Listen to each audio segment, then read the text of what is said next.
sini bukan hal masalah. Berarti gubernur ingin berhadapan dengan rakyat.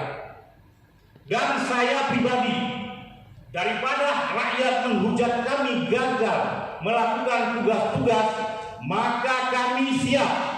Saya mewakili wilayah Bataini atau Kabupaten Biren.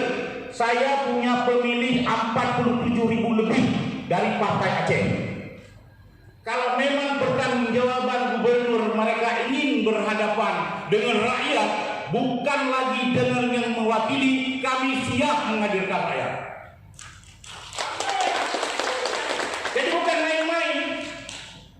Ini semua sudah terlukai. Legislasi sudah dilukai. Dan semoga rakyat yang mendengar juga tidak melakukan hal yang brutal.